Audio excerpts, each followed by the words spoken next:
boa tarde. Boa tarde. Pode puxar isso, falar bem próximo. O nome completo do doutor? Desculpa? O seu nome completo? Carlos Alberto Ciega.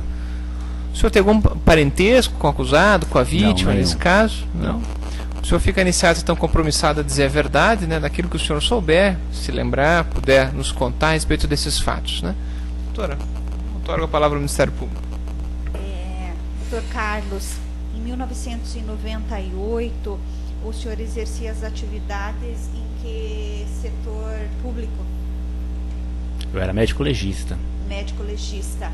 Então, no Instituto Médico Legal do Exatamente, do Paraná. O senhor se recorda de ter feito um exame numa criança de aproximadamente 1 ano e 10 meses, de nome Paloma? Não. Não se recorda? Não. Nós temos o laudo, excelência, se fosse possível mostrar as folhas 30. Acredito que o doutor tem Eu até tenho uma laudo. cópia, né? Tem uma cópia. Tem. Isso. Nesse laudo, existem algumas lesões. O senhor pode nos informar se essas lesões descritas no laudo são compatíveis com queda? Queda?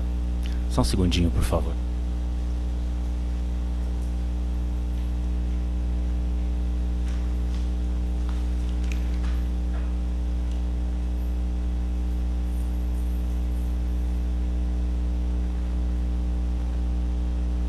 Não, não seriam compatíveis.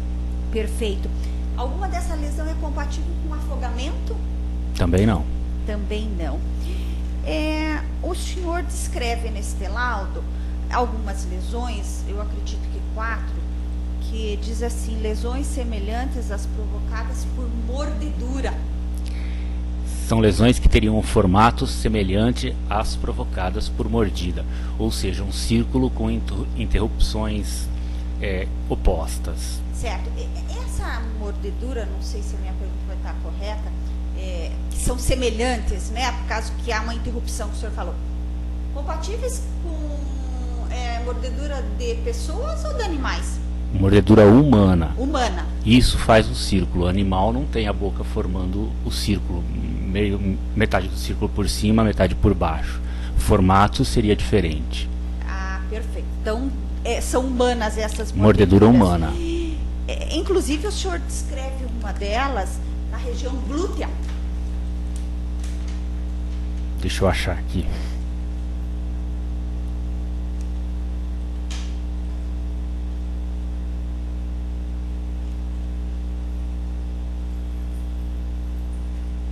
Região glútea, glútea esquerda. Certo. O senhor pode esclarecer se essas lesões, o tempo delas, era possível dizer que eram recentes? Eu descrevo todas elas como sendo antigas. Eram lesões que já tinham algum tempo, que estavam em fase de reabsorção dentro daquilo que se entende pelo processo de cicatrização. Então eram lesões que tinham alguns dias. Tem uma lesão na cabeça, né? E essa lesão da cabeça foi a causa da morte. Sim, tem a lesão encefálica. Ela foi a causa da morte. Da morte. Foi com o instrumento que a produziu, tem como o senhor afirmar se foi um golpe desferido com uma mão? A gente consegue dizer qual é o mecanismo de ação daquilo que provocou a lesão. Esse objeto, ele tem uma ação contundente. Agora, identificar qual que é o objeto é impossível, até mesmo porque um objeto pode ter vários mecanismos de ação dependendo da forma com que se use ele. Então, tudo que eu posso lhe dizer é que foi alguma coisa com ação contundente. E é possível o senhor dizer se então essa lesão era antiga ou era recente que causou essa? A que provocou a morte? Não, ela é recente, uma vez que ela provocou a morte. Não pode ter se desencadeado, por exemplo, ter sido lesionada no começo de semana e vir provocar a morte no final de semana? A gente tem outras lesões que falam como não tendo isso acontecido. A gente tem a lesão encefálica e a hemorragia abdominal. A hemorragia também não perduraria por todo esse tempo. Não é possível que aquele primeiro evento que causou as equimoses semelhantes a mordeduras, que já são antigas tivessem provocado essas lesões que provocaram a morte e essas terem perdurado e provocado a morte tardiamente. Não, as lesões que provocam a morte são recentes. E esse recente, é médico legal falando, né? Sim, Quanto tempo? impossível. O suficiente para provocar a morte. Ela se interrompe com a morte. Quer dizer, a coisa aconteceu ali. No instante que morreu foi que a lesão produziu o efeito final. Tudo isso é agudo, questão de horas. Agora, 12 horas, 24 horas, tudo é aceitável, tudo é plausível. Mas 2 dias não. Possível. Possível. Pouco provável, mas possível. Certo. O senhor aí diz assim, que tem uma fissura anal. Fissura anal. Sim. Localizada às 6 horas. Isso. Eu queria que o senhor me explicasse Ah, o que desculpa. É uma forma que a gente usa em medicina. Toda vez que você tiver que descrever uma posição em um círculo, em uma circunferência, a gente assemelha a posição do relógio. Então, às 6 horas significa que, estando a pericianda em posição genopeitoral, em posição ginecológica, seria na união dos quadrantes posteriores, né, que seria o correspondente ao número 6 do relógio. Certo. E o senhor pode dizer o que causou essa lesão? Alguma coisa que passou pelo esfíncter anal com um diâmetro maior do que aquele que o esfíncter pode ter. Qualquer coisa, até mesmo fezes. Até mesmo fezes. Se estiverem suficientemente duras, com obstipação, até mesmo fezes. Ali, no caso, não foi possível dizer Não, do que... de novo, extrapolar para o objeto é praticamente impossível, exceto se a gente o tem em mãos. Certo. Só também, não sei se o senhor vai poder me esclarecer. Pois não. Limpando essa criança, poderia causar essa lesão? Não. Não? Não. Decididamente não. Eu já perguntei ao senhor se havia alguma coisa que indicasse afogamento. O senhor disse que não, né? Não. Uma criança que caia com a cabeça de bruxo, então, ela tem como se afogar no chuveiro caindo água? É possível, se ela estiver inconsciente e você tiver uma lâmina de água suficiente para obstruir as vias aéreas, sem dúvida. Mas, nesse caso específico, você tem 2 lesões que por si só provocam a morte. Certo. O senhor, quando fez o exame lá, né?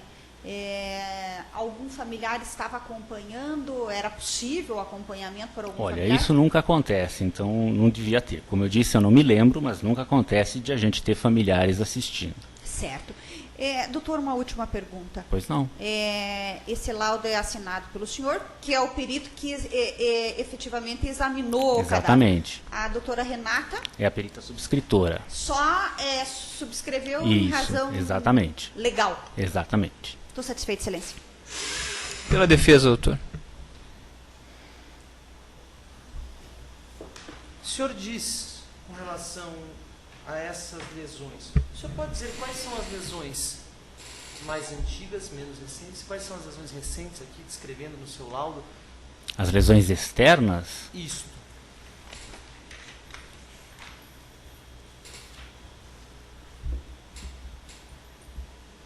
No item 1, diversas esquimoses de formatos e tamanhos diversos, elas estão em fase final de reabsorção, o que significa dizer que são antigas. Antigas quanto? Como eu expliquei para a doutora, é impossível mensurar. Elas têm o tempo necessário para que comece o processo de reabsorção, o processo de cicatrização. Isso pode ser 4 dias, 1 semana, 10 dias, tudo isso é razoável. Vamos continuar? Sim. Então tá. Item 2. Perdão. Item 2. Diversas equimoses de formatos e tamanhos variados em fase final de reabsorção. Também são antigas. Certo. Item 3. Antigas dentro dessa ponderação? Dentro desta ponderação. Certo. Deixa eu só fazer alguma coisa que talvez ajude a entender. Se uma fosse muito discrepante da outra, que eu conseguisse perceber, isso estaria configurado. Então, eu sei dizer que uma delas é recente, eu tenho instrumentos para dizer que uma é recente, uma é antiga, uma é muito antiga ou uma não tão antiga. Uma vez que nada disso está escrito no laudo, significa que elas se confundem entre si. Não necessariamente são de um único evento, mas seriam, se forem de mais eventos, de eventos com pouca diferença entre si. Podemos continuar lá no 4. Quimose de formato circular, em fase final de reabsorção. Então, a do item 4 também é antiga. Do item 5 também, fase final de reabsorção, portanto, são antigas. No item 6 também. Já quando eu descrevo o item 7, ímen íntegro, com hematomas de pequenas dimensões em sua orla, esse é um dado diferente. Eu não tenho nada que me sugira que isso seja antigo. Essa é uma lesão recente, ela não está descrita como antiga. Portanto, ela é de um outro evento. Fissura anal, a fissura ela pode ser antiga e que se perpetua. Existem pessoas que têm fissura crônica. Uma vez que você tem a lesão, ela leva muito tempo para cicatrizar.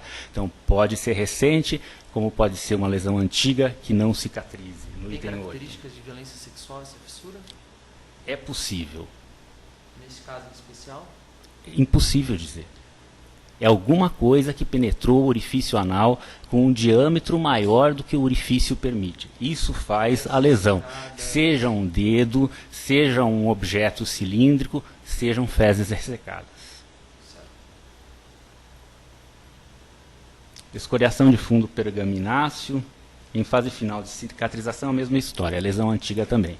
Aí, se o senhor quiser, a gente vai para o exame interno, que eu falo, hematoma difuso da gala poneurótica. Só uma pergunta que eu Pois queria não. fazer antes. O senhor disse que essas lesões não são compatíveis com queda. Não, de jeito algum. Essas lesões do exame interno poderiam ser compatíveis com queda? Poderiam. Quer dizer, as lesões externas da criança não teriam sido provocadas pela queda. De jeito nenhum.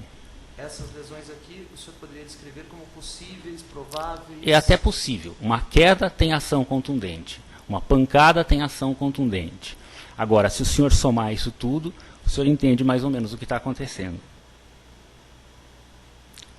Existem vários eventos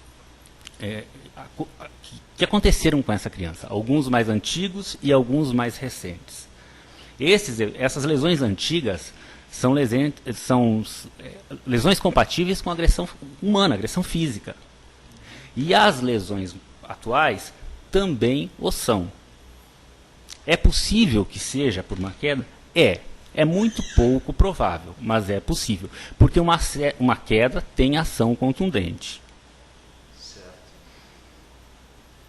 O senhor poderia descrever as lesões do exame interno e dizer para nós como elas poderiam ter sido provocadas em caso de queda? Dizer para nós como uma queda poderia provocar essas lesões em caso que fosse uma queda? Não sei se o senhor conseguiu me entender. Essas lesões, elas foram provocadas por alguma coisa que teve ação contundente, que bateu e produziu um traumatismo. Pode ser o objeto indo contra a criança ou a criança indo contra o objeto, como no caso de uma queda. E o traumatismo provoca esse tipo de lesão diretamente.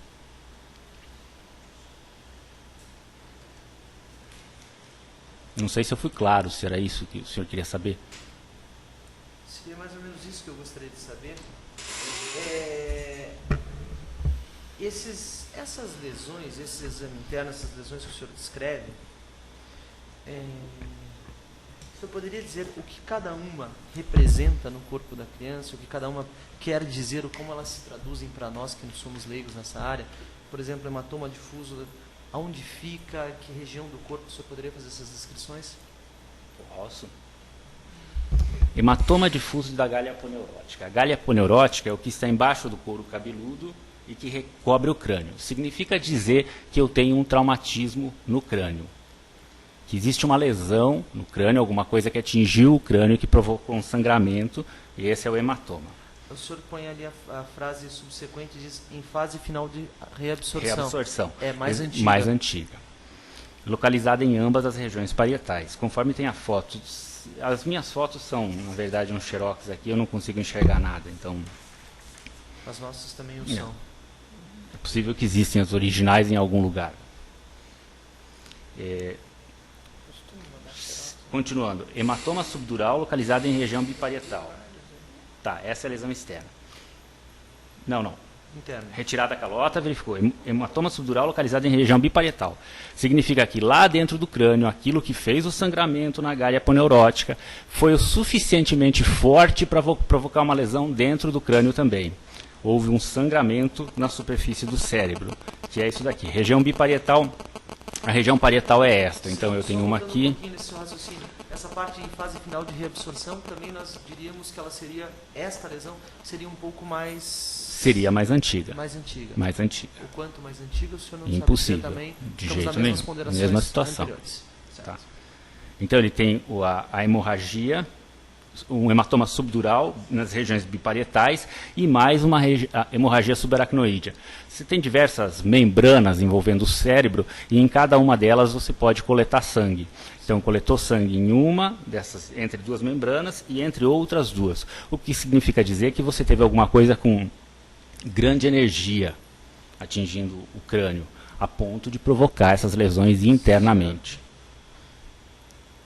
Subaracnoide difusa, foto 10. Acentuado edema cerebral.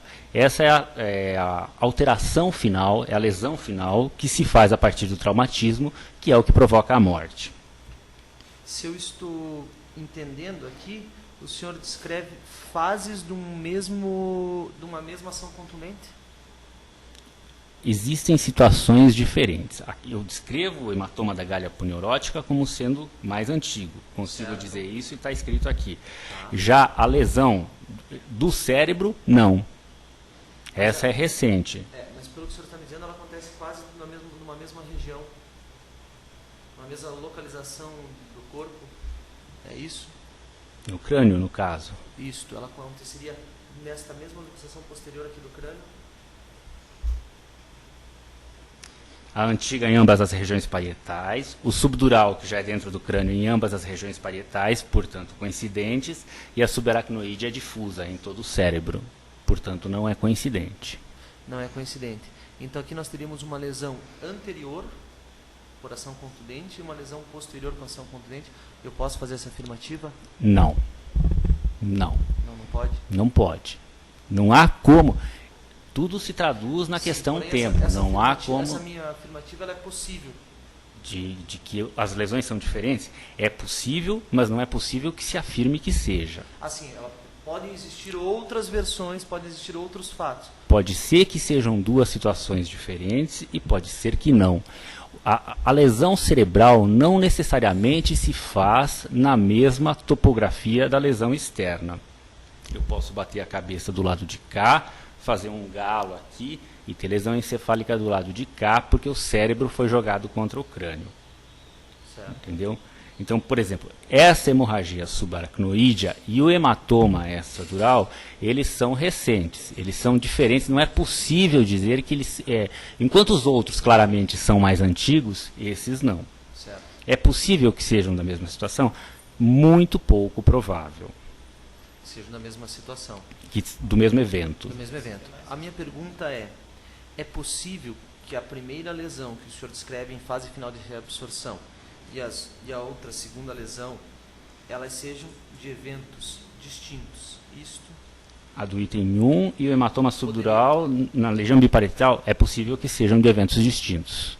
Então, faticamente, eu poderia dizer que essa criança teve uma lesão por ação contundente dias antes e teve uma outra lesão dias depois? Sim.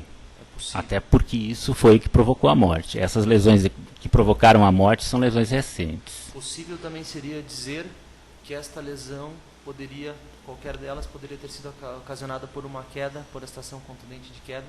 Possível é. Possível é. O senhor não faz aqui nenhuma menção à questão de afogamento. isto não foi visto, ou como já se tinha uma causa-morte, isto fica em segundo plano? Como funciona isto para a medicina legal? Não, ela não tem características de afogamento. Em nenhuma dessas situações você tem característica de afogamento. Não, é que não há nenhuma descrição sobre exames feitos com relação a pulmão. Foram feitos esses exames? O senhor sabe me dizer? Muito embora imagino que seja uma situação muito difícil, o senhor tentar lembrar, mas foram feitos nesse momento? É realizado esse exame quando já se sabe a causa-mortes? Se examina órgãos como o pulmão para saber se houve entrada de água, se houve afogamento? O afogamento não necessariamente traz água dentro do pulmão. O afogamento é uma causa-mortes de exclusão. No afogamento você não tem nenhuma outra lesão, nenhuma. Praticamente você não tem alterações, exceto pequenas alterações inespecíficas. Nesse caso em específico, você tem 2 lesões que levam à morte indubitavelmente. Imaginar o afogamento aí... Não, sem dúvida não me fiz claro. Na verdade, eu gostaria de saber se houve o exame para saber se sempre há. Junto a esse evento contundente, nós teríamos também essa possibilidade de afogamento. Sempre há. Mas desculpa, eu não consigo entender o nexo. Né? Mesmo que você imaginasse que existisse o afogamento, a causa básica do afogamento seria o fato de ela estar inconsciente. E ela estaria inconsciente por conta da lesão encefálica. Então, de novo, a gente volta na ação contundente. Não, tudo bem. É isso que nós queremos saber do senhor. Se existe a possibilidade de ter havido esta ação contundente e também um afogamento, muito embora a ação contundente seria aquela que seria... Não, as lesões da ação contundente são as lesões mortais. O afogamento é causa, dúvida nenhuma. O afogamento é causa final. Quando eu tenho afogamento, eu excluo tudo. O afogamento mata de forma muito rápida. Todas as asfixias matam de forma muito rápida. Então, no somatório de eventos, e se você tem a asfixia junto, a causa foi a asfixia. Ela foi que provocou a morte. Nesse caso, não. Nesse caso, existe o sangramento, a lesão encefálica, e essas são lesões sim, que provocam a morte. Os dados, as demonstrações que houve a morte via afogamento, teríamos nós um cogumelo de espuma na boca? Não necessariamente. Não necessariamente. Não necessariamente. Em ação contundente, esse cogumelo também existiria ou não existiria? O cogumelo de espuma se faz muito mais por uma questão de edema cerebral do que propriamente do afogamento. O edema cerebral é lesão do pulmão.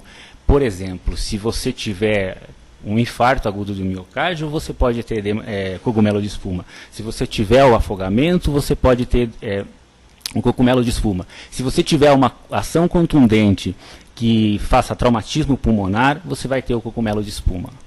Ele é um dado inespecífico. Ele não é exclusivo do afogamento, nem é exclusivo das asfixias. Mas ele aparece na questão da lesão contundente? Neste caso específico, teria aparecido o cogumelo de espuma? Eu não descrevi. Diante dessas lesões? Eu não descrevi aqui, eu não vi cogumelo de espuma, mas se ele existisse, ele é pouco significativo. Porque você tem inúmeras outras lesões que podem provocar, sim, o cogumelo de espuma. Essas lesões também provocariam esse cogumelo de espuma? O edema cerebral, se você tiver uma descompensação clínica, vai fazer dano pulmonar que pode provocar cogumelo de espuma. Pode provocar. Pode sim. No caso aqui nós tivemos algum dano pulmonar? O senhor não descreve? Não pesquisei, mas é possível. Não houve pesquisa com relação a dano pulmonar? Não, eu já tenho a causa-morte, já resolvi o laudo, para que eu ia pesquisar?